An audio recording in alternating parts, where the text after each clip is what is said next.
Hey friends, welcome back to the channel. So I have a small-ish book haul to share with you today, but what I love about all of these books is every single one of them is vintage, and every single one of them, the stories sound absolutely wonderful and cheesy, and it's going to be a good time. So I'm going to jump right in here. The first two books that I have are just used ones that I found locally here in my community on garage sale.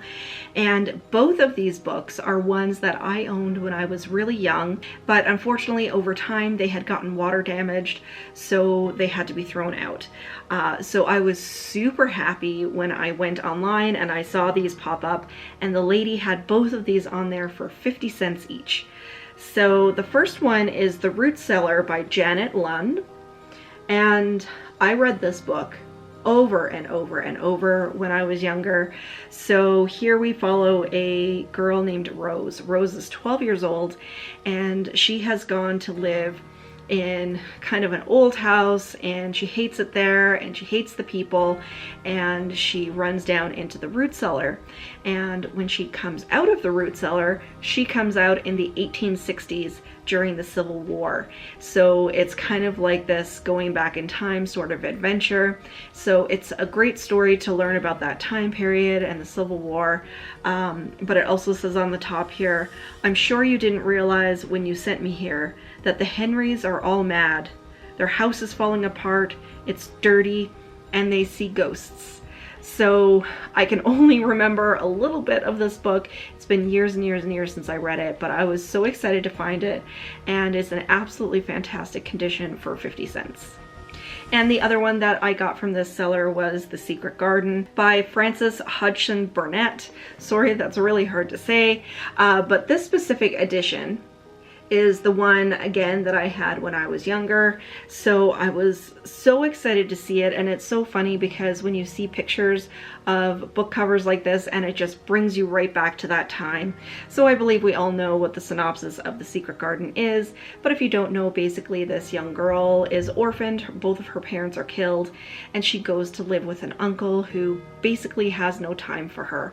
But she discovers a secret garden, and her caretaker's son become really, really good friends, and it unlocks this whole mystery that they have to try to figure out together.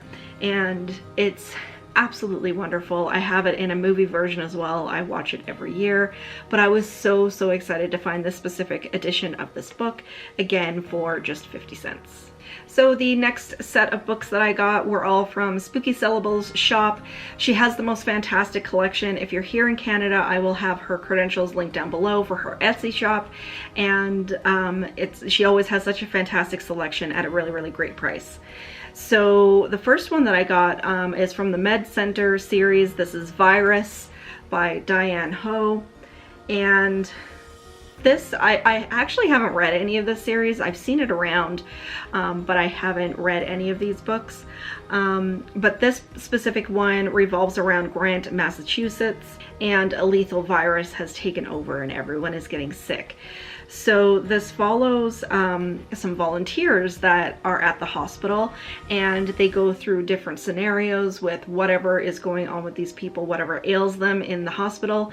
So this one and the next one as well, I'm getting very much like ER. Like if anybody here is old enough to remember the show ER, I'm getting the same sort of vibes from this book series as that, where it kind of goes through all of these scenarios with a central set of people. So along the same lines, I also have Emergency Room by Caroline B. Cooney, and this one has the wonderful red embossed lettering on the front, and this one is in fantastic condition as well. It looks really, really good. And this one again revolves around two volunteers, Diana and Seth, and they try to do good at the hospital, but of course they're, you know, part of these different scenarios of people who are sick. And it says at the bottom, "As the minutes rush past, Diana and Seth must struggle to find their roles in a place unlike any they've ever experienced. A dizzying world of excitement and horror, Hope and Despair. So again, very much has those ER kind of vibes, and funny enough, I've actually been rewatching old episodes of ER on Amazon Prime. So the next little one that we have is Ghost Voyages by Cora Taylor, and this one has the most fantastic cover. So this revolves around a boy named Jeremy. And Jeremy is on a ship, and one minute he is looking at an old stamp collection, and the next minute he is transported back in time, and he's kind of the ghost on the ship. So Jeremy here goes into an adventure in the long time past, and it says, soon Jeremy figures out the secret of his ghost voyages, but they leave him with a puzzling question. Who are the people aboard the Northcote and the Nonsuch? And why are their voyages so important? So sounds like a fantastic children's mystery adventure kind of novel. It looks very, very familiar to me. I think I might have seen this around when I was younger, but never ever picked it up. So excited to have that one for the collection. And this next one I bought purely because of the cover, but it also has a really great story. So just look at this. It's called The Candy Cane Keeper. And these two girls are just dressed wonderfully, you know, late 80s, early 90s in their sweater vests. So this is a book by Cynthia Blair, and I believe this is part of a series with these two girls, these two sisters. So their names are Susan and Christine Pratt. So their parents decide that they're going to spend Christmas in Mexico, and the girls end up going to stay with their grandmother in Vermont. And they're very much in the holiday spirit, and they find out that there is a hospital foundation and there's money being embezzled from this foundation. So they decide that they're going to have a fundraiser, but they're also trying to figure out exactly where all of this money is going. So it's very much, you know, like the Nancy Drew kind of mystery here. But, you know, just the title of the book, the cover, it just drew me completely in. So I'm gonna stick this one in for my December TBR because I think this one's gonna be a lot of fun. And this one is in fantastic condition as well. It's Say No to Murder by Nancy Pickard. And again, you know, fantastic cover. We have a lobster here holding onto a gun. So this revolves around the Port Frederick Civic Foundation, and they decide that they're going to revitalize the waterfront. But somebody doesn't want this to happen. And we're following the foundation's director, a pretty blonde named Jennifer Kane, who is trying to figure out exactly what's going on here. And there's murder and mayhem that's kind of wrapped into this whole story. So this sounds fantastic. Never heard anything by this author before, never heard of this book before, but just solely by the cover, I wanted to give this one a go, and it sounds like a great mystery as well. And next up we have Murder at the Final Four by C.C. Reisenhoover, author of the Matt McCall series, which I have never heard of before. And this is another book that I bought purely because of the cover. I think that's fantastic. So here, this is a mystery that's taking place at a university, and their star basketball player turns up dead. And it says, it's a toss-up. Did the brutal beating or the massive overdose of drugs kill him?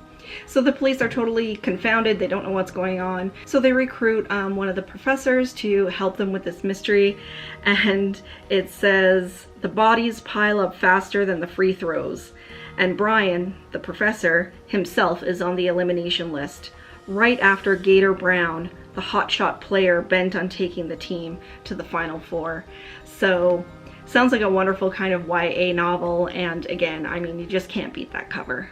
And here we have one of the Apple paperbacks. So this is specifically from the Apple Chillers series, and I specifically remember that little logo there on these books. So this is Ghost Beneath Our Feet by Betty Wren Wright, and this follows a young girl named Katie, and she goes to live in a small town. So again, with the small town, new girl comes in, and she's hoping for all kinds of fun and adventure, but the town is almost completely deserted, and the other kids in the town don't seem too friendly. And it says, Katie's summer couldn't get much worse, but it does, because the old house she's staying at is haunted, and these ghosts mean business. So that sounds fantastic. just a little tiny book, and I love these little Apple paperbacks. I think they're so much fun.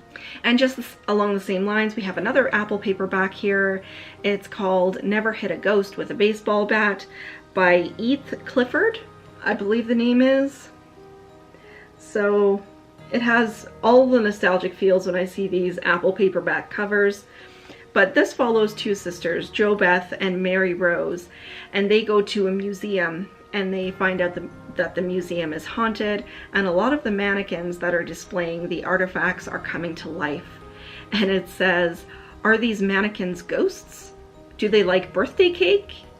Mary Rose and Jo Beth will find out, but they have to make it through the scariest day of their lives first. So again, I mean, it sounds like a great little cozy sort of middle grade read. Very, very short, large print, but I just love these Apple paperbacks, and they just don't make stories like these anymore with the fabulous cover art.